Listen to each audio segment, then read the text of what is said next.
Assalamualaikum warahmatullahi wabarakatuh. Waalaikumsalam warahmatullahi wabarakatuh. Perkenalkan, nama saya Muhammad Jamil, calon guru penggerak angkatan 8 dari Kabupaten Jawa Timur. Saya dibantu oleh Fasil Ibu Suprati dan PP Ibu Evi Rahmayani. Pada kegiatan hari ini, saya akan melakukan penyebaran pemahaman dan penerapan pengalaman budaya positif. Sebelum kita memulai kegiatan ini, kita mulai dengan basmalah. Bismillahirrahmanirrahim. Terima kasih. Tujuan pertemuan yaitu menyampaikan pembelajaran dan penerapan konsep inti dari modul budaya positif. Ini ada sebuah video tentang kambing gunung. Coba diperhatikan ya. Kambing gunung.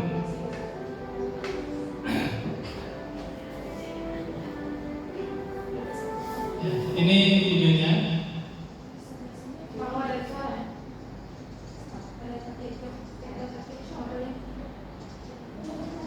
Ya, ini ada seekor kambing gunung. Salah satu dari 8 spesies kambing liar yang hidup di pegunungan Alpen, Eropa. Ya, silakan diperhatikan, Bapak Ibu. Jelas gambarnya ya?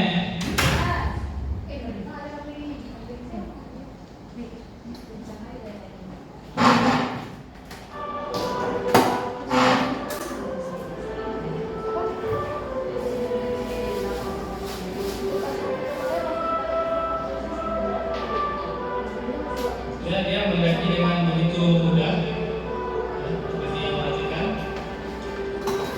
Mereka mungkin biasa di sini berada di tempat yang tinggi.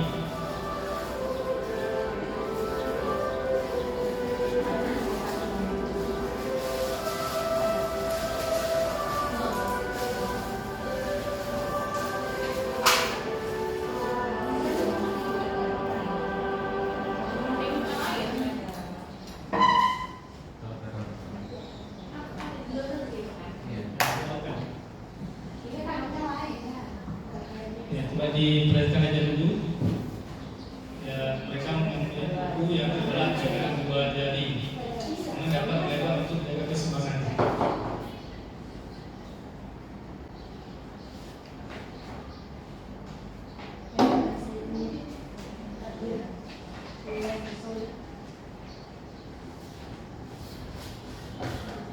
Ya, oke Bapak Ibu. Kita percepat sedikit. Mereka juga mencari makan di tepi tebing ya, di tepi tebing yang tinggi mereka mencari makan.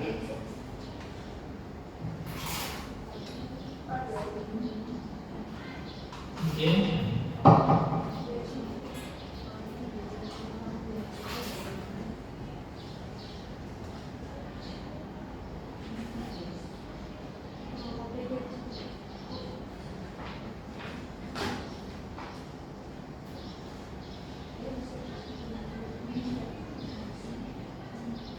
Sebelum ke contoh budaya positif yang ada di sekolah kita, kira-kira dari video tadi apa yang pelajaran dapat kita ambil? Dari video seekor kambing yang mempunyai kebiasaan berada di pinggir tebing dengan kemiringan hampir 48%. Apa pelajaran yang saya ambil? Saya Pak, Silakan. kalau saya lihat dari video tersebut, yang dapat saya ambil dari video tersebut kegigihan kambing tersebut, ya semangat kambing tersebut untuk mencapai tempat yang dia inginkan dengan kondisi yang sangat tidak memungkinkan, tapi dia tetap berusaha. Benar sekali. Nah, ya, silakan Ibu Guru. Menurut saya, sikap guru itu memiliki sebuah kebutuhan dasar yang kayak biologi, yaitu dia butuh makan. Sebenarnya dia menyesuaikan postur tubuhnya dengan area yang dia berusaha keras supaya bisa mendapatkan makan, semuanya kebutuhan dasarnya. Sehingga, itulah dia berusaha keras. Ya, oke, benar sekali ya. Jadi ada 2 pendapat tentang kegiatan dilakukan oleh kami gunung. Dan pelajaran lain yang dapat diambil bahwa itu dilakukan secara berulang-ulang atau menjadi kebiasaan. Jadi seperti itulah budaya. Kegiatan yang dilakukan secara berulang-ulang nanti pada akhirnya akan menjadi lebih mudah. Karena selalu dilakukan berulang-ulang berhari-hari, maka kegiatan atau kebiasaan budaya positif itu akan terlaksana dengan baik di sekolah karena dilakukan secara berulang-ulang dan continue. Kan biasa kita kalau buat program atau di kegiatannya itu paling ikut lomba, selesai. Jadi itu membuat budaya positif di sekolah kita itu tidak dapat berlangsung dengan baik atau berjalan secara sempurna. Tetapi kalau dilakukan dengan berkelanjutan selalu itu akan melahirkan budaya yang baik dan tahan lama. Artinya itu seperti kami bilang tadi, berada di lingkungan yang seperti itu, kebiasaannya juga seperti itu, terakhir dia sudah terbiasa. Sehingga untuk dipaksa pun sulit karena berada pada kemiringan yang sedemikian itu. Jadi di sekolah seperti itu, ketika siswa itu bisa berada pada lingkungan yang dengan budaya positif selalu secara terus-menerus, maka kalau ada gangguan dari luar itu juga tidak akan bisa masuk ke sekolah karena mereka sudah biasa dengan budaya yang baik. Jadi di sekolah kita apa aja contoh budaya positif yang sudah dilakukan? Kira-kira apa budaya positif yang sudah dilakukan di sekolah kita? Silakan, siapa yang mau menjawab? Ya, silakan menurut.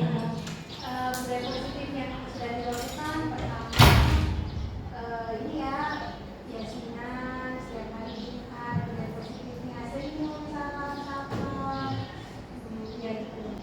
Budaya positif yang sudah berlangsung yasinan, senyum, salam. Ya, berarti yang saya sampaikan di sini ini salah satu budaya yang ada di sekolah kita, yaitu budaya salam.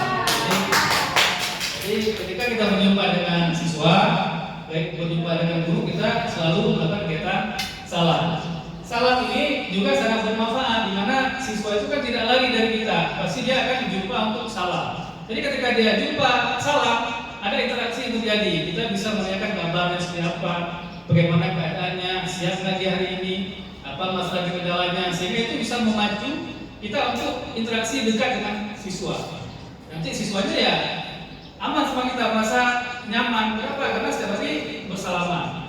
Jadi kalau satu hari siswanya geser atau kemana, itu kan kita bisa tahu pasti ada masalah di siswa tersebut. Ya, berikutnya ini konsep inti budaya positif ya.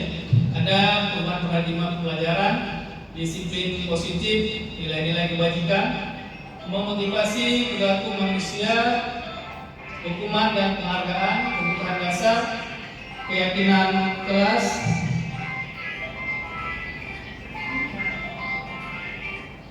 kemudian posisi kontrol guru dan segitiga restitusi.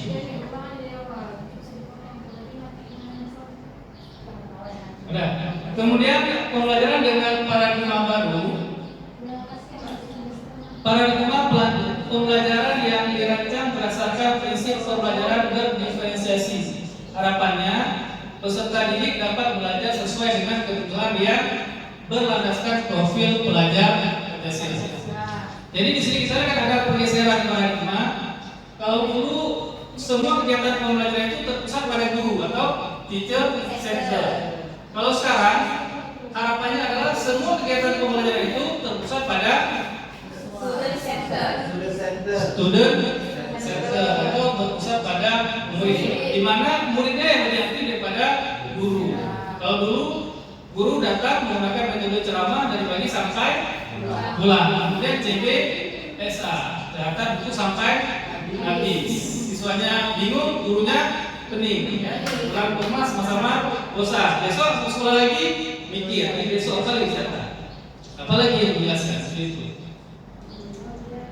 Ini contoh kegiatan pembelajaran berdiferensiasi ya. Artinya kita di sini melihat murid itu harus lebih aktif. Artinya murid punya kemampuan yang bisa dia tonjolkan, nanti akan dibantu oleh guru untuk melahirkan atau menonjolkan kemampuan tersebut. Seperti ini kemampuan untuk melakukan public speaking atau berbicara di depan umum. Jadi kan siswa itu punya kemampuan, ada numerasi, ada literasi, dan ada juga kemampuan komunikasi. Jadi di kemampuan komunikasinya siswa bisa ditampilkan dengan kegiatan misalnya berceramah, menjadi MC, berpidato dan segala macamnya. Jadi ini salah satu kegiatan pembelajaran yang berpihak pada murid. Oke. Ini pendidikan menurut Ki Hajar Dewantara. Itu ada 3 filosofi yang sangat mendasar dari Ki Hajar Dewantara. Yang pertama, ingangso sumsulodo, di depan memberikan contoh. Jadi guru itu orang yang digugu dan ditiru. Guru itu memberikan contoh yang terbaik bagi muridnya. Guru memberikan jejak rekam yang terbaik bagi muridnya, sehingga guru itu bisa menjadi contoh. Kan kebiasaan siswa itu kalau sekarang mengambil contoh itu dari siapa? Dari guru, dari dunia entertainment, dari dunia maya. Banyak kegiatan-kegiatan dilakukan oleh siswa seperti cara berbicara, cara berjalan, itu banyak meniru. Karena salah satu keahlian murid itu adalah meniru. Jadi kita harapkan bagaimana guru itu bisa memberikan tiruan yang terbaik bagi si murid. Makanya guru itu harus mempunyai perilaku dan pribadi yang baik, biar nanti siswanya juga ikut. Tapi kalau gurunya perilakunya tidak baik, nanti diikuti oleh siswa, kita bisa jadi apa? Dosa jariah, ya? Karena kita yang tularkan diikuti oleh murid bisa menjadi dosa jariah. Kemudian yang kedua, imagia kamu karsa. Di tengah memberikan motivasi, guru itu harus mensupport siswanya. Karena kita tahu karakter dan kebutuhan siswa, tinggal kita bagaimana mensupport siswa itu supaya dia jadi manusia. Makanya ada pemahaman bahwa guru itu harus mampu memanusiakan manusia. Manusia sudah jadi manusia, bagaimana dimanusiakan? Sehingga apa? Cita-cita dari pendidikan itu menjadikan murid itu bahagia setinggi-tingginya. Berada di tengah masyarakat bahagia, di sekolah bahagia. Karena itulah tujuan dari pendidikan, mendapat tempat yang layak di masyarakat dan bahagia yang setinggi-tingginya. Jadi guru itu harus bisa mensupport siswanya supaya siswanya itu termotivasi. Karena kan belakangan kita tidak pernah menanyakan kepada siswa nanti mau jadi apa atau setelah ini mau kemana, jarang sekali. Sehingga jadi siswa yang ngambang. Kapan cita-citanya lahir? Ketika ambil jasa. Udah ada jasa, saya kemana? Bingung dia. Makanya tugas kepada guru mensupport siswa, melihat bagaimana kemampuan dia, kemana dia cocok diarahkan, sehingga jadilah guru seorang motivator bagi murid tersebut. Kemudian yang ketiga, untuk guru hendak yani di belakang memberikan dorongan. Ayo nak, kamu pasti bisa. Kemampuan kamu luar biasa. Semua orang punya potensi yang sama. Tergantung bagaimana kita mengembangkannya. Jadi siswa jadi lebih semangat. Itu tugas kepada guru. Kemudian ada miskonsepsi tentang teori kontrol, ya. Seperti abang kata lebih berhayal, ya. Yang bagi lebih berhayal. Ini posisinya kayaknya guru, ya. Pakai baju meja, ya senyum sendiri, ya. Ya, ada ilusinya bahwa semua penguatan positif efektif dan bermanfaat. Pikiran kita, kalau kita sudah bisa memberikan penguatan kepada siswa, mengarahkan siswa dengan sebaik-baiknya dengan cara kita sendiri, karena itu sudah benar dan sudah bermanfaat bagi siswa. Tetapi bagaimana penerimaan dari siswa kita tidak pernah melihat. Kita bagaimana pemahaman dari siswa kita tidak pernah mengevaluasi. Sehingga yang terjadi apa? Siswa diarahkan untuk sesuai dengan keinginan si guru. Itu ilusi, karena kita tidak mungkin punya. Di depan kita iya, oke, di belakang lain lagi. Kemudian ada ilusi bahwa orang dewasa itu berhak memaksa. Kita berhak memaksa siswanya. Kamu harus menggunakan pakaian seperti ini tanpa tahu apa landasan kita menyuruh dia untuk menggunakan pakaian seperti itu. Terakhir yang terjadi apa? Di depan kita pas, sesuai, di belakang lain lagi. Ini kita tidak mungkin memaksa, walaupun kita orang dewasa, kita tidak mungkin memaksa, karena semua orang tidak akan mau dipaksa. Kemudian yang berikutnya ilustrasi bahwa kritik dan membuat rasa bersalah mampu menguatkan karakter. Ya kan? Kasihanlah bapakmu di sawah, kasihanlah ibumu tukang cuci, kasihan. Itu tidak menumbuhkan nilai intrinsik yang ada di dia, cuma membuat dia rasa bersalah. Kenapa? Dia akan tenggelam dalam rasa bersalahnya sehingga tidak termotivasi lagi untuk bangkit. Inilah kesalahan saya sehingga orang tua jadi seperti ini. Inilah kesalahan saya sehingga ibu saya jadi seperti itu. Akhirnya apa? Siswa tidak termotivasi untuk bangkit, selalu berada dalam rasa bersalah. Kemudian ilusi guru mengontrol murid. Murid itu bukan sapi bajakan yang bisa ditarik kiri dan tarik kiri, kanan. Dia punya pola pikir dan cara pandang tersendiri. Sehingga bagaimana pendekatan oleh guru mengarahkan pola pikir dia, mengarahkan cara pandang dia ke arah yang positif, bukan menjadikan murid itu sebagai objek yang diarahkan tanpa tahu apa akibat dan apa sebab dia itu diarahkan seperti itu. Jadi di sini juga masih berilusi. Mudah-mudahan abang ini cepat bangun. Ya. Kemudian perubahan paradigma stimulus respon menjadi pendekatan teori kontrol. Stimulus respon ini kebutuhan kita sama. Pada teori kontrol kebutuhan kita itu berbeda. Di sini karena kita berpikir sama-sama manusia, ya pasti kebutuhannya sama. Pada teori kontrol kebutuhan kita itu sangat unik, sangat kompleks, ya, sangat berbeda. Ada yang bisa memberikan contoh ini apa yang sama ketika stimulus respon berpikiran bahwa kebutuhan kita sama, kemudian pada teori kontrol bahwa kebutuhan kita itu berbeda. Ada yang bisa memberikan contohnya? Contoh yang sederhana mungkin apa kegiatannya? Misalnya, anak-anak kita semua memerlukan makan nasi. Iya.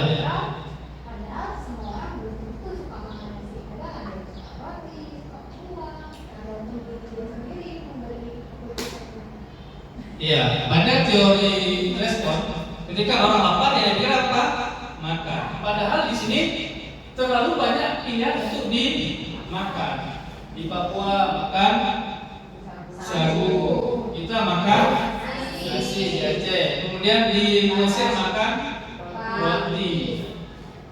Kebutuhannya sama, tapi kan padahal dinamikanya berbeda. Ya. Kemudian semua orang melihat hal yang sama. Setiap orang memiliki gambaran berbeda. Ini contoh gambarnya. Ya. Ini kan beda sudut pandang, beda dalam melihat, jadi bedalah hasil. Ada yang mengatakan ini 4, ada yang mengatakan ini 3. Padahal ini berapa? 4. Ya, saya juga bingung ini berapa. Di sini 4, di sini 3. Sebenarnya ini berapa? Tergantung pandang yang melihat. Iya. Tergantung dari sisi mana kita melihat. Ya. Kalau saya bilang 4, Bapak Ibu bilang 3, sama anak kayak gitu lagi jadinya. Makanya tergantung bagaimana sudut pandang kita melihatnya. Ini lagi 6 atau 9.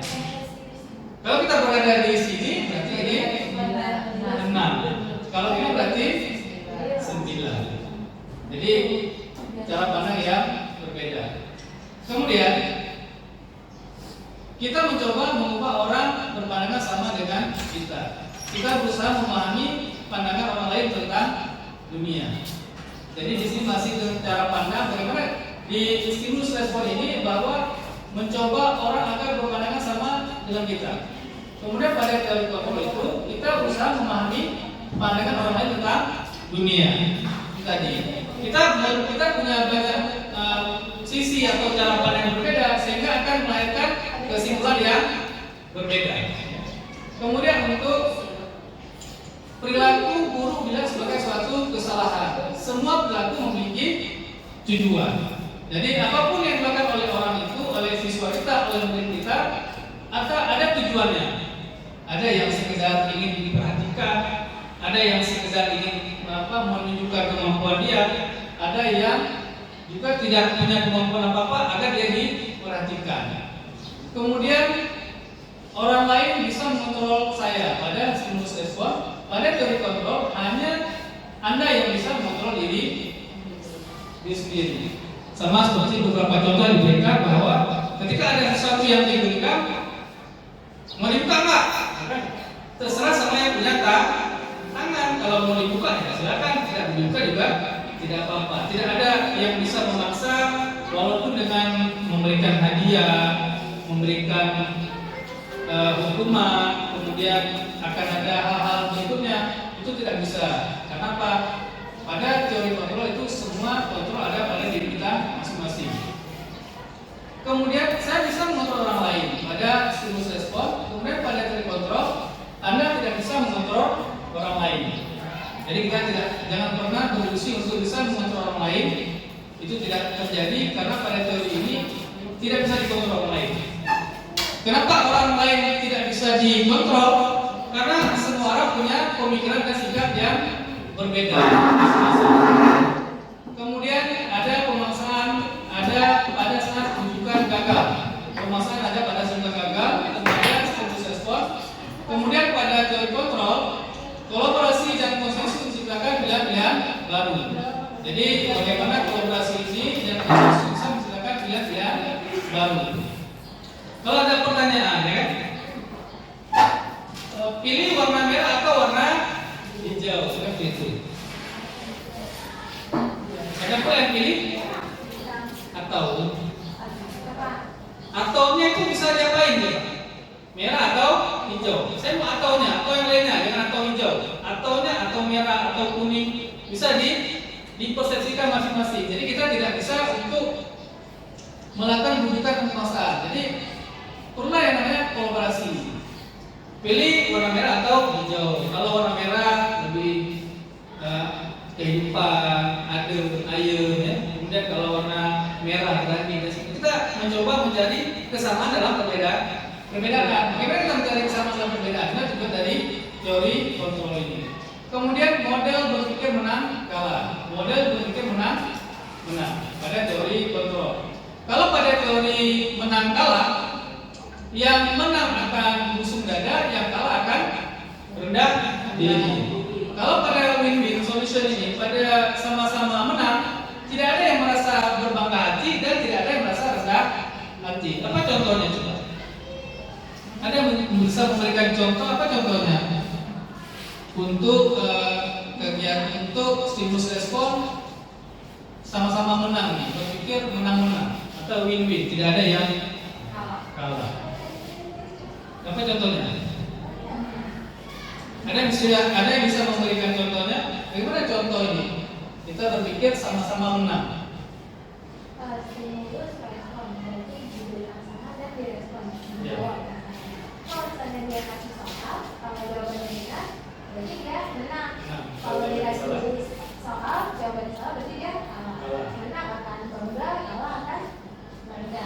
Nah, kalau dari kontrolnya menang-menang, saat ada sebuah soal, orang kan memiliki sudut pandang berbeda terhadap soal. Bisa jadi sama laki-laki juga dengan cara yang salah, dia bisa pakai cara yang B. Jadi ya bebas mau pakai cara apa, ya jawabannya jawab. Gitu. Menangnya Ya, benar sekali. Karena kita tidak bisa mengatakan 9 itu dari 4 tambah 5. 9 itu bisa jadi dari 1 tambah 8, 2 tambah 7. Kalau pada teori ini kan halus ini. 9 itu adalah 4 tambah 5. 9. Sementara ada begitu banyak cara untuk untuk memiliki hasil yang sama. Bisa 1 tambah 8, 2 tambah 7, 3 tambah 6 juga 9. Jadi ini. Makanya ini perlu keterbukaan pemikiran daripada kita guru untuk bisa menerapkan teori kontrol ini. Dan di sekolah kita ini sudah banyak dilakukan. Kemudian disiplin positif. Disiplin positif ini merupakan salah satu cara penerapan disiplin yang bertujuan untuk menumbuhkan kesadaran serta memeriahkan peserta didik tanpa imbalan atau reward dan juga tanpa ada ancaman. Salah satu contoh kegiatan di sekolah kita itu adalah ini, gotong royong. Ketika gotong royong kan tidak ada yang disalahkan. Kita gotong royong sama-sama membersihkan lingkungan sekolah. Tidak ada di sini berlaku yang paling bersih nanti dapat permen, tidak ada. Yang tidak bersih nanti tambah lagi kerjaannya, tidak ada. Yang kenapa? Kita mencoba sama-sama menjaga lingkungan sekolah agar bersih. Pure dari diri sendiri, karena kesadaran ingin bersih, ingin nyaman, ingin rapi, makanya melakukan kegiatan gotong royong. Kemudian ada nilai-nilai kebajikan. Yang nilai kebajikan itu disepakati bersama lepas dari suku bangsa, agama, bahasa maupun latar belakang.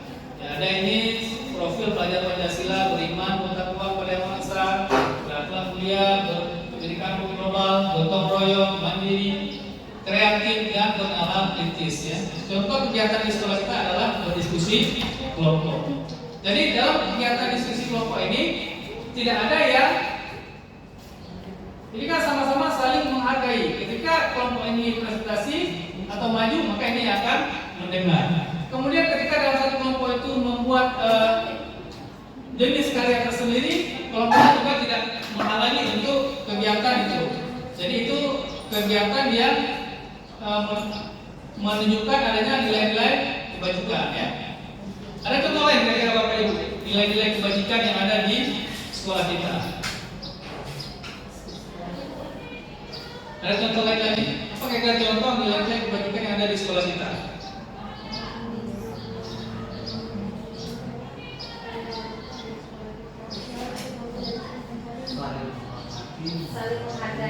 Saling menghargai, saling menghormati, ya, bertanggung jawab,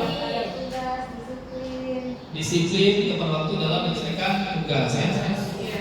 Kita dapat gambaran dari diskusi kelompok ini bahwa di sini akan saling menghargai, kemudian di sini juga saling menghormati dan menerima perbedaan.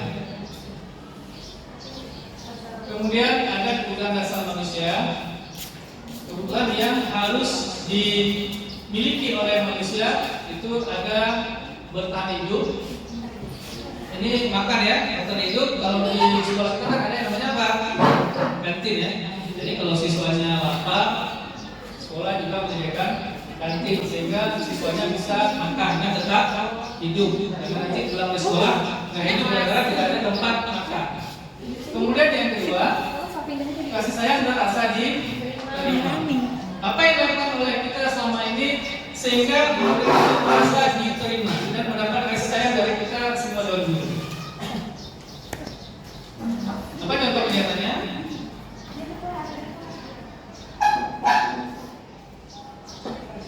Pada kegiatan upacara, setiap siswa itu dikasih kesempatan untuk sama-sama tampil per hari Senin. Senin tanggal 1 kelas 10. Senin tanggal 2 kelas 11. Di sini kan semua mempunyai kesempatan yang sama untuk berkarya, untuk menunjukkan bahwa kemampuan dia itu ada.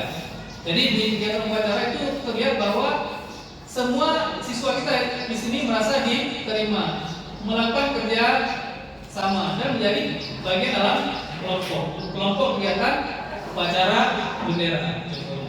Kemudian untuk penguasaan, harga diri, keinginan dianggap, kemudian memimpin, berprestasi, diakui dan didengar. Ya. Kebutuhan ini juga terakomodir di sekolah kita. Di sini kita banyak organisasi, sehingga ada di kegiatan seni, ada di kegiatan OSIS, ada di kegiatan pramuka. Jadi siswa itu bisa mengapresiasi kemampuan dia di berbagai bidang kegiatan yang ada di sekolah kita. Dia di desa gitu. Kemudian kebebasan, mandiri, memiliki pilihan, mencoba hal baru dan mampu mengendalikan dirinya. Di sini juga yang kita terapkan di sini apa? Siswa itu mandiri. Apa contoh siswa kita sudah mandiri? Bapak Ibu ada nggak contoh bahwa siswa kita diberi kesempatan untuk mandiri di SMK Negeri Taman Fajar. Contohnya di OSIS. Di OSIS, oke, mereka bisa berkolaborasi membuat sebuah kegiatan dibimbing oleh guru dengan pemikiran dan kegiatan mereka sendiri. Baik. Kemudian kesenangan, beriman, humor, kemudian antusias dan tertawa. Menyangkut dengan kegiatan beriman, kita juga ada musolanya, sehingga kalau mau sholat duha, sholat zuhur kita ada fasilitasnya. Kemudian yang untuk humor ya, saya kira guru Taman Fajar semuanya humoris ya, humoris ya. Kemudian sering bercanda dengan siswanya dalam hal yang positif. Kemudian antusias dan tertawa. Kan kita tidak pernah dilarang untuk tertawa ya. Sekolah kita tidak pernah melarang kita untuk tertawa. Kemudian ada motivasi perilaku manusia. Kemudian yang untuk menghindari ketidaknyamanan atau hukuman, ini salah satu motivasi perilaku kita. Kemudian untuk mendapatkan imbalan atau penghargaan dari orang lain. Kemudian untuk menjadi orang yang mereka inginkan dan menghargai diri sendiri dengan nilai-nilai yang mereka percaya. Hukuman ya. Nah, ini kegiatan untuk menghindari ketidaknyamanan atau hukuman ini tadi tercermin dari perilaku apa? Misalnya, saya sebagai seorang guru hadir tepat waktu karena apa? Karena aku nanti dipanggil oleh wakil bidang kurikulum. Jadi saya tidak merasa tidak nyaman sehingga saya hadir tepat waktu. Kemudian kalau saya hadir tepat waktu, nanti saya akan pada akhir semester akan diumumkan siapa guru yang teladan. Ya. Ini juga berasal dari luar ya. Tapi yang paling bagus yang mana? Untuk menjadi orang yang mereka inginkan dan menghargai diri sendiri dengan nilai-nilai yang mereka percaya. Apa? Ketika kita ke sekolah tepat waktu, itulah bagian dari tanggung jawab kita sebagai guru. Tidak perlu hadiah dan tidak perlu dihukum. Tidak dikasih hadiah, salah. Tidak dihukum atau dihukum juga tidak masalah. Kenapa? Yang kita percaya bahwa kegiatan yang kita lakukan adalah untuk menghargai diri sendiri. Sudah dianugerahkan jadi guru, dihargai dari guru. Kalau hukuman itu berarti dia itu terencana, tidak terencana atau tiba-tiba. Kalau konsekuensi itu terencana atau disepakati. Kalau restitusi, proses pencarian kondisi bagi murid untuk memperbaiki kesalahannya. Ini ada beberapa hukuman, konsekuensi dan restitusi. Sekarang yang sudah sering kita terapkan yang mana kira-kira Bapak Ibu? Yang sudah sering kita terapkan terhadap murid kita kira-kira hukuman, konsekuensi atau restitusi? Hukuman. Datang terlambat, positif. Datang terlambat tiba-tiba marahin. Begitu datang terlambat ternyata marahin. Terlambat lagi sampah. Terlambat lagi keliling apa? Dan berbagai macam jadi hukuman dia. Walaupun anggapan kita itu positif, tetapi itu kita negatif bagi siswa. Kita berpendapat bahwa itu positif, tetapi itu tidak bisa melahirkan kesadaran pada siswa bahwa yang dilakukan itu adalah salah. Kalau yang hobinya lari-lari ya masalah lah. Iya. Nah, gampang. Besok kena hukuman lari, aman. Begitu jumpa, lari pakai, lari terus ya. Nggak perlu tanya hukuman. Nggak perlu kita tanya lagi, kenapa terlambat, kenapa ini nggak perlu lagi. Tinggal lihat kita aja, lari pakai, lari ya. Jadi tidak ada satu kesadaran dari murid. Kemudian kalau konsekuensi ini disepakati. Nanti besok kalau terlambat, siapapun yang terlambat harus membawa bunga misalnya. Itu sudah disepakati. Siswa juga begitu. Bapak terlambat, tinggal bunga selesai. Tapi kalau di restitusi ini menciptakan kondisi bagi murid untuk memperbaiki kesalahan. Kemudian proses kolaboratif yang mengajarkan murid untuk mencari solusi sendiri. Jadi ketika dia salah dipanggil, yang kamu lakukan benar nggak? Salah, oke. Di mana salahnya? Kayak apa yang dilanggar? Ini. Apa yang akan kamu lakukan setelah ini? Untuk memperbaiki kesalahan kamu atau kamu tidak mengulangi? Apa yang akan kamu lakukan? Oh, saya akan berbuat ini. Besok nanti kalau saya lakukan kesalahan, apa lagi yang harus saya pikirkan untuk supaya saya itu bisa selesai dari permasalahan saya. Ya, saya selaku guru saya tidak mau tahu kamu itu salah atau tidak salah. Yang penting sekarang bagaimana kamu perbaiki kesalahan ini. Jadi siswanya jadi lahir kesadaran dari dalam. Kemudian ada 5 posisi kontrol guru ya. Pertama sebagai penghukum. Karena kamu terlambat silakan sapu seluruh lapangan bola. Kemudian kalau yang kamu merasa bersalah, nah mengapa kamu datang terlambat hari ini? Kalau begini, ibu jadi tidak enak sama guru piket karena terlalu sering terlambat. Kalau teman, nah besok jangan datang terlambat lagi ya. Tolong lakukan demi ibu. Ini adalah beberapa kontrol guru yang masih sifatnya itu tidak melahirkan siswa yang berubah dan bertanggung jawab. Kalau dihukum ya cuma dia pikir berarti kalau terlambat pulang bola apa. Kalau berbuat salah nanti paling diingatin bahwa yang kita lakukan dengan konsekuensi kepada dia tidak, gurunya tidak akan bersama sekolah-sekolah dan semacamnya. Kalau posisi teman ya tolong ya, betul dia jadi teman. Kemudian posisi kontrol yang sebagai pemantau, ibu lihat kamu sudah beberapa kali terlambat datang ke sekolah. Perbuatan kamu sudah melanggar peraturan sekolah. Ini posisi sebagai pemantau. Sudah dilihat berapa kali terlambat, perbuatan sudah melanggar peraturan sekolah. Iya, depan terlambat, depan terlambat. Ya, selalu terlambat. Kemudian yang terakhir, posisi kontrolnya adalah sebagai manajer. Menurut kamu, apakah perbuatan kamu melanggar keyakinan kelas? Jika kamu meyakininya, apakah kamu bersedia memperbaikinya? Ini dia. Ya. Jadi ketika guru mengatakan bahwa pada muridnya telah melanggar keyakinan kelasnya, keyakinan kelas kan disepakati bersama di awal. Kita sudah sepakat, itu lahir dari pemikiran kita masing-masing, dan ketika kita menjalankan ini, berarti kita harus mencari solusi sendiri, karena kita yang buat. Murid yang membuat keyakinan kelas, ketika dia melanggar, dia harus berpikir apa yang mesti dilakukan untuk menutupi kesalahannya. Artinya apa? Dia harus memperbaiki. Itulah beberapa posisi kontrol yang dilakukan oleh guru. Kemudian berikutnya ada keyakinan kelas. Ini Bapak Ibu, ada beberapa cara untuk menyusun keyakinan kelas ya. Siswa menulis keyakinan kelas, kemudian guru dan siswa mengulas keyakinan yang telah ditulis, kemudian guru dan siswa memilih keyakinan kelas yang paling penting ya. Jadi contoh yang sudah saya lakukan seperti ini. Jadi lihat Bapak Ibu ya.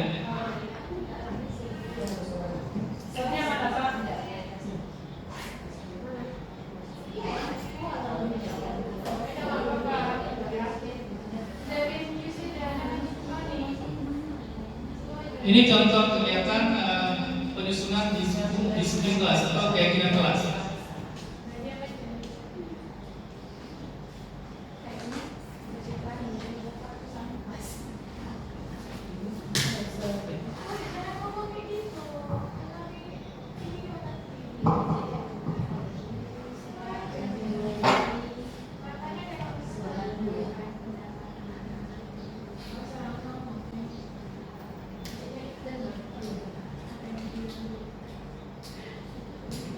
Ya, ini khususnya pertama kita menyampaikan kepada siswa tentang keyakinan kelas, kemudian kita minta kepada siswa untuk menuliskan keyakinan kelasnya, keyakinan kelas menurut masing-masing.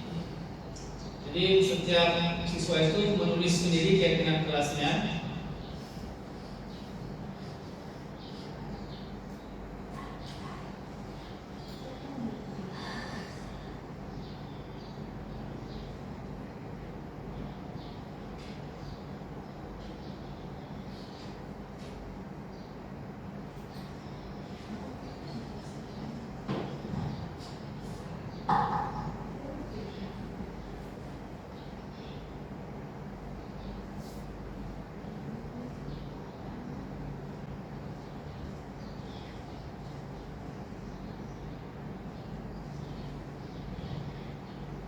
dibagi semua pada semua siswa. Kemudian siswa menuliskan keyakinan kelasnya.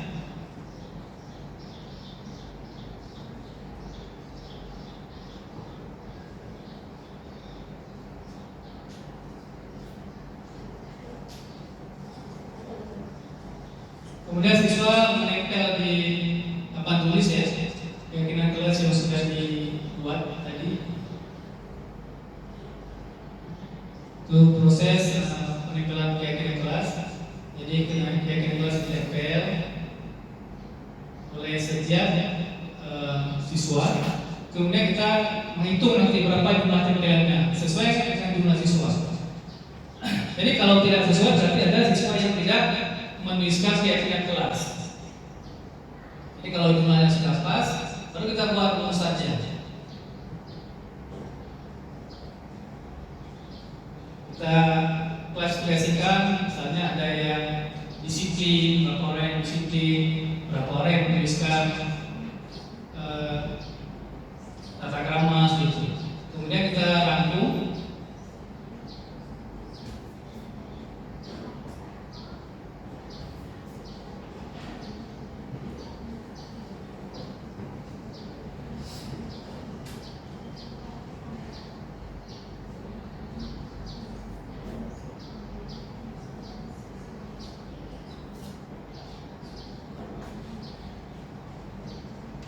Kita coba rangkum satu-satu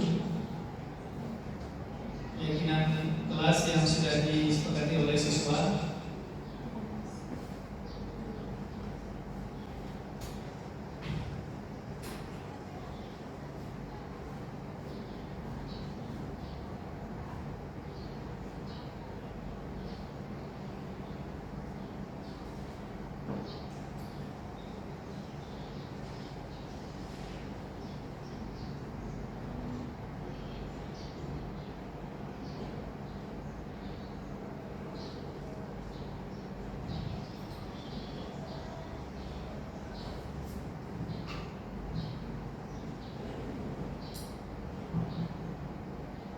Itu ada lima keyakinan kelas yang kami rangkum di dalam 11 substansi. Ada 5 keyakinan kelasnya. Itu disepakati bersama siswa. Kemudian kita buat rangkumannya, kita rangkum.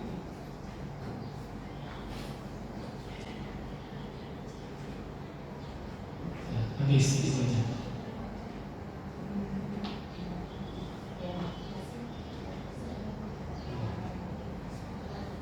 Baik, Bapak Ibu, kira-kira ada yang ingin mengomentari dari video pembuatan keyakinan kelas?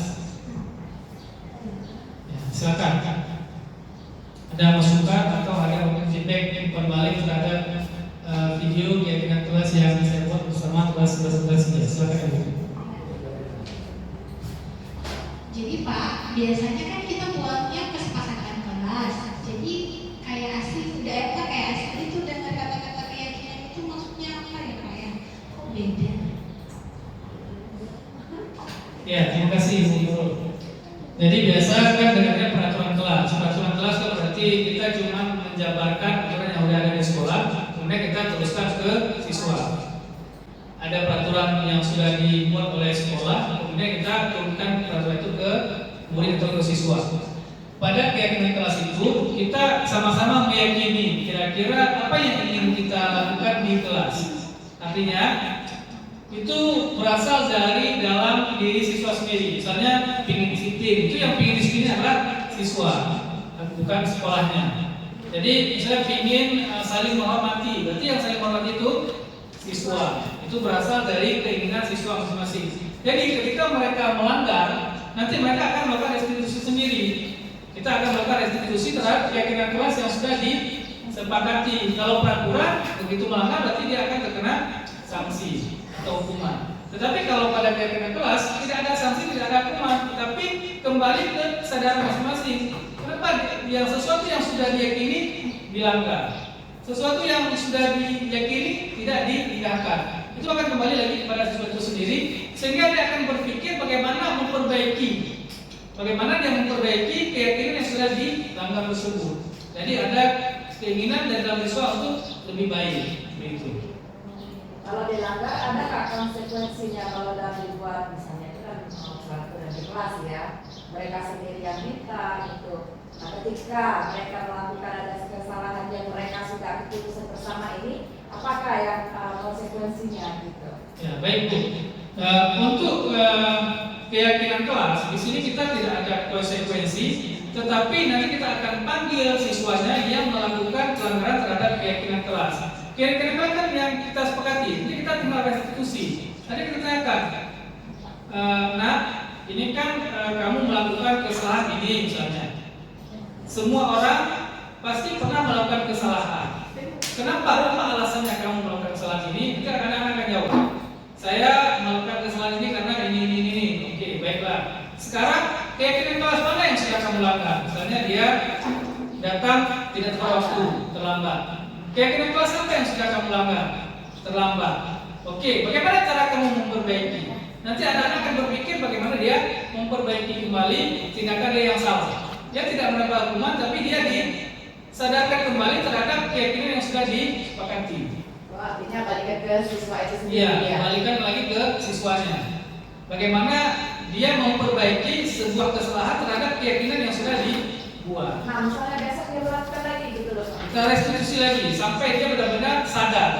Biasa siswa itu ketika dia sudah sadar bahwa yang dia lakukan adalah keinginan dia sendiri, tidak mungkin dia ulangi. Kenapa? Karena keyakinan dia kan susah untuk melanggar keyakinan yang sudah kita sepakati. Apakah kita perlu catatan kecil gitu Pak? Misalnya? Pasti. Kita perlu catatan namanya, kemudian apa kesalahannya, apakah sudah dilakukan restitusi atau belum. Kalau sudah dilakukan restitusi, maka nanti akan kita lakukan kembali restitusi sehingga siswanya itu jadi lebih baik, dia tersadar kembali. Ya kita bisa mereview kembali ya kan? Iya, jadi siswanya bisa sadar kembali. Kan saya gini, keyakinan kelas kita sepakat bahwa tidak akan datang terlambat. Oke, ketika dia datang terlambat, kita kembalikan lagi ke dia. Ini kan keyakinan kamu, keyakinan kita. Kenapa dilanggar? Ya, jadi nanti akan memperbaiki sendiri supaya dia tidak lagi melanggar. Kenapa? Dia akan mencari solusi sendiri nanti. Nanti kita akan bahas di segitiga restitusi lagi. Ya demikian ya. Oke, kita lanjutkan. Ini dia segitiga restitusi. Itu yang perlu dilakukan yang pertama adalah validasi tindakan yang salah. Kesalahan dia apa? Kemudian yang kedua menanyakan keyakinannya. Kemudian yang ketiga menstabilkan identitas sehingga siswa itu tidak merasa bersalah atau siswa itu tidak merasa terhukum atau siswa tidak merasa dipojokkan. Dalam kegiatan menstabilkan identitas ini berdasarkan prinsip membuat kesalahan adalah bagian dari proses pembelajaran. Contoh ini, berbuat salah itu wajar akan berbuat salah. Mungkin karena kamu belum tahu. Tidak semua manusia sempurna. Ibu tidak mau mencari siapa yang salah, tapi ibu ingin mencari solusi dari permasalahan. Jangan pernah nanti bilang ibu juga pernah berbuat salah. Kemudian di validasi tindakan yang salah, ini dia harus tahu keyakinan kelas mana yang dia langgar. Kita sudah buat keyakinan kelas mana yang dia langgar. Kemudian ini contoh segitiga restitusi yang sudah saya lakukan.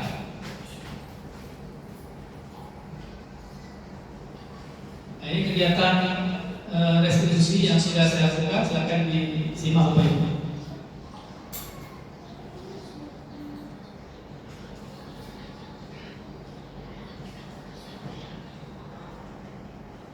Siswa ini terlambat datang ke sekolah.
Jadi siswanya datang terlambat, kemudian saya panggil, kemudian saya melakukan restitusi, menanyakan kenapa dia terlambat ke sekolah, kemudian keyakinan apa yang dia langgar dan apa yang akan dilakukan terhadap kesalahan yang sudah dia buat.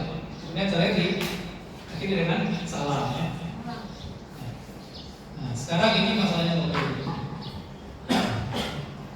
Ini sengaja saya tidak memfoto begini atau menunjukkan foto seperti ini di depan wajah dia, tapi cukup di bawah aja supaya ini dokumen bahwa dia itu bersalah dan dia tidak merasa dipojokkan atau dipermalukan. Ini siswa merokok dan dapat korek. Nanti ada rokok dan ada koreknya. Kira-kira bagaimana ini kalau kita restitusi? Ya, silakan Bapak Ibu. Siapa yang kira-kira yang bisa memberikan contoh untuk bagaimana kita merestitusi siswa yang merokok di lingkungan sekolah? Silakan, siapa? Oke, silakan mengerti. Yang pertama ada menstabilkan identitas Pak. Ibu juga pernah merokok. Dengan cara bertanya apakah yang kamu buat itu benar atau salah, nah? Seperti itu. Lalu setelah itu kita masuk ke validasi bilangan salah Pak. Nah, jadi kita tanya alasannya apa sebenarnya merokok di sekolah. Jadi apa alasan kamu kenapa merokok di sekolah? Tapi bukan menyudutkan ya, bertanya. Nah, lalu kita menanyakan keyakinan apakah setelah kita beritahu itu bilangan yang salah, dia juga tahu, dia menyadari itu salah. Setelah kita tanyakan, kita tanyakan keyakinan pada dia apakah nilai-nilai mana yang sudah dia langgar, kesepakatan dari kesepakatan kelas atau kesepakatan sekolah yang mana yang sudah dia kita tanyakan. Setelah dia menyadari kesalahan dia, maka kita tanyakan lagi, apakah mau merubah diri kamu, memperbaiki kesalahanmu dengan apa? Jangan dari kita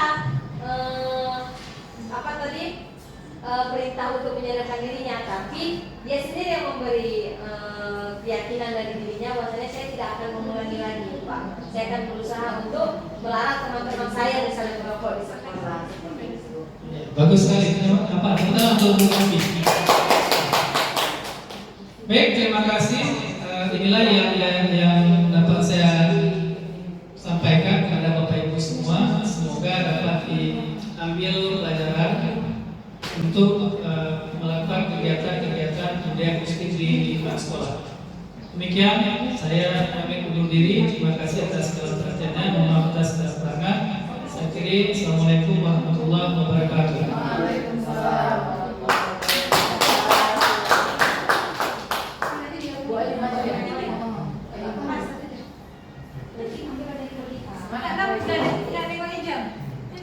Assalamualaikum warahmatullahi wabarakatuh. Waalaikumsalam warahmatullahi wabarakatuh. Selamat pagi semuanya. Apa kabar? Alhamdulillah, Pak. Baik. Sudah sarapan semuanya? Baik, karena ini baru pertama kita belajar. Hari ini kita akan mencoba membuat keyakinan kelas. Artinya, kalau dulu kan yang kita buat peraturan itu ada yang dilanggar dan ada konsekuensinya. Sekarang kita membuat keyakinan kelas, artinya semua itu berasal dari diri kita sendiri. Kita yang buat, kita yang sepakati, kita yang kerjakan. Artinya tidak ada yang dilanggar karena ini merupakan keyakinan bersama. Baik, Bapak akan bagikan kertas ini, nanti ditulis keyakinannya, nanti baru kita akan bagikan bersama di depan ya.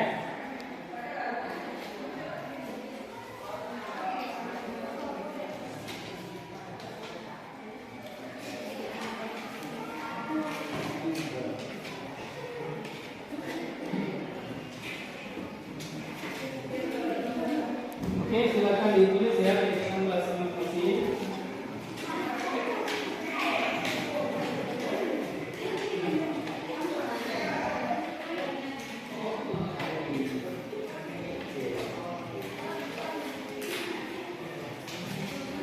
Baik, Bapak kasih waktu 2 menit ya, 2 menit ya.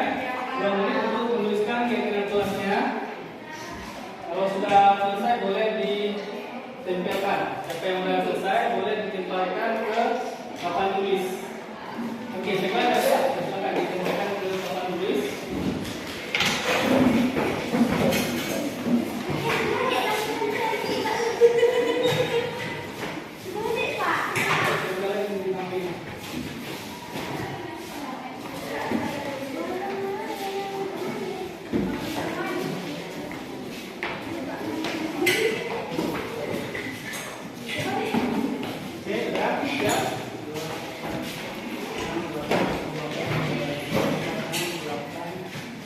Oke, pas ya. Berarti semua sudah mencapai keyakinan. Baik, sekarang kita buat dulu misalnya nih. Pertama ada di sini disiplin ya. Disiplin, tepat waktu, saling menghargai, jujur, kerjasama, saling peduli. Nah, kemudian ada lagi bekerja sama, kemudian tepat waktu mengerjakan tugas. Baik, berarti kita simpulkan saja ya dari semua ini. Berarti yang pertama kita buat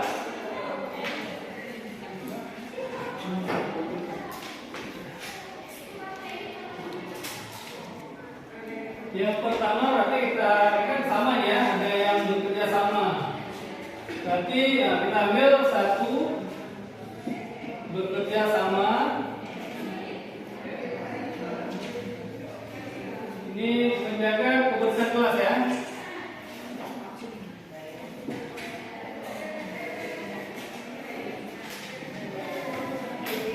Nah, gimana, sepakat? Berarti kan ini banyak bekerja sama. Sekarang bekerja sama dalam apa kan? Berarti bekerja sama dalam hal menjaga kebersihan kelas. Oke, kemudian yang kedua, nah ini mengerjakan tugas tepat waktu. Berarti mengerjakan tugas dengan tepat waktu. Yang kedua, mengerjakan tugas tepat waktu. Oke, sepakat ya? Baik, yang ketiga, apalagi ini udah mereka juga tepat waktu. Nah, saling peduli ya. Berarti saling peduli, kemudian saling menghargai. Oke, kita ngomong aja ya. Saling peduli, saling peduli, menghargai dan membantu ya, satu sama lain ya. Saling peduli, kemudian menghargai dan membantu satu sama lain. Ada lagi? Kemudian yang keempat apa lagi kita ambil? Jujur ya. Nah, ini ya menjaga tata krama ya. Menjaga berarti jujur ya. Jujur. Kemudian yang terakhir menjaga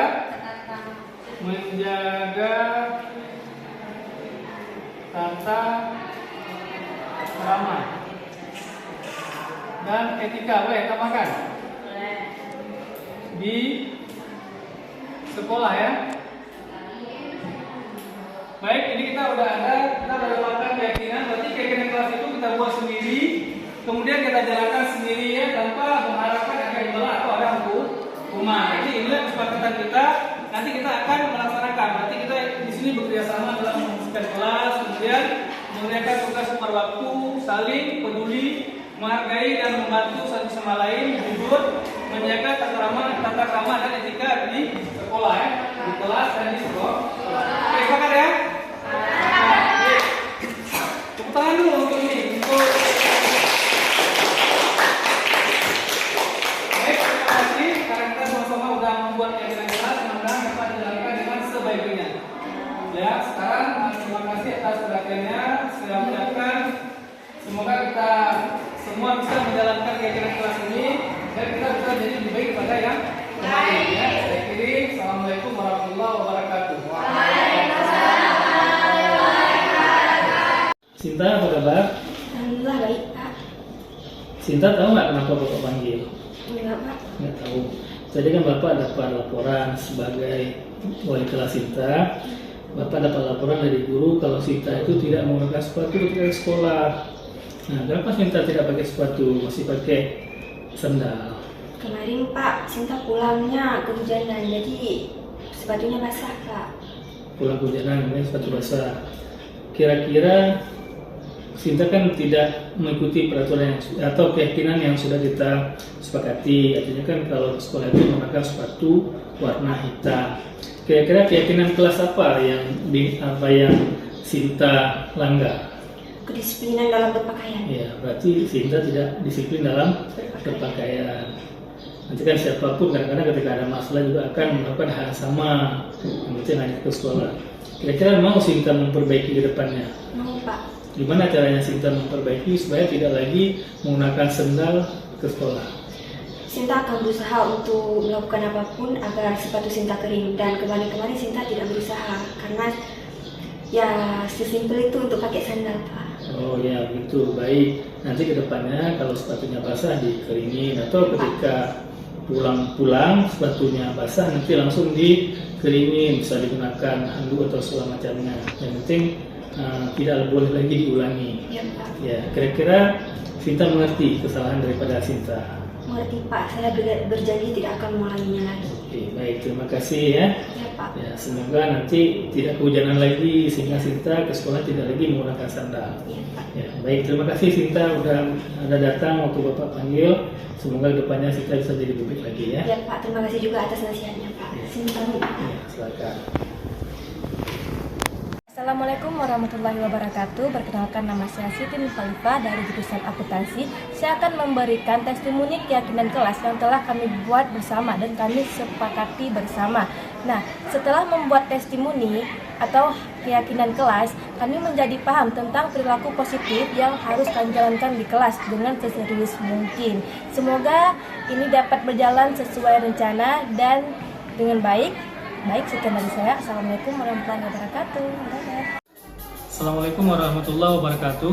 Perkenalkan, nama saya Muhammad Jamil, calon guru penggerak angkatan 8 Kabupaten Aceh Timur. Saya akan merefleksikan budaya positif yang telah kami pelajari selama ini. Penerapan budaya positif, setelah mempelajari materi budaya positif, saya jadi memahami tentang bagaimana penerapan budaya positif di sekolah kami. Sejauh ini kami telah mencoba untuk mempraktekkan penerapan budaya positif dan alhamdulillah hasilnya sangat bagus. Sekolah kami jadi lebih baik pemahamannya tentang penerapan budaya positif, dan harapannya kegiatan penerapan budaya positif ini dapat berjalan secara berkelanjutan demi kebaikan pendidikan yang ada di sekolah kami khususnya.